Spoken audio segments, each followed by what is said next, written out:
আমি আইন অনুযায়ী সরকারের প্রধানমন্ত্রী পদের কর্তব্য বিশ্বস্ততার সহিত পালন করিব। প্রধানমন্ত্রী, মন্ত্রী, প্রতিমন্ত্রী ও সংসদ সদস্যের শপথ অনুষ্ঠান শেষে এখন সবার প্রশ্ন, কবে বসছে ত্রয়োদশ জাতীয় সংসদের প্রথম অধিবেশন? এ বিষয়ে বাংলাদেশের সংবিধানের ৫ম ভাগের প্রথম পরিচ্ছেদে স্পষ্টভাবে বলা আছে, সরকারি বিজ্ঞপ্তি দিয়ে সংসদ অধিবেশন ডাকবেন রাষ্ট্রপতি। সংসদ ডাকলে প্রথম বৈঠক কখন ও কোথায় হবে সেটাও তিনি ঠিক করেন। তিনি নিজের ইচ্ছায় করেন না। প্রধানমন্ত্রী লিখিতভাবে যা পরামর্শ দেবেন সেটি অনুযায়ী করতে হবে। কতদিনের মধ্যে অধিবেশন ডাকতে হবে সেক্ষেত্রে অবশ্য সময় বেঁধে দেওয়া আছে সংবিধানে।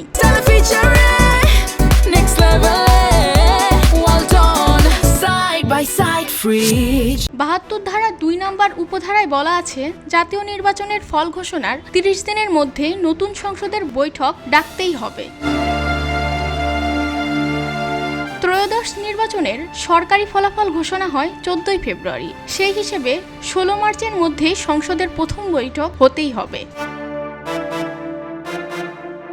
এদিকে চাঁদ দেখা সাপেক্ষে রমজান শুরু হতে পারে বৃহস্পতিবার ১৯ ফেব্রুয়ারি থেকে। ফলে রোজার মধ্যেই সংসদের প্রথম অধিবেশন অনুষ্ঠিত হবে।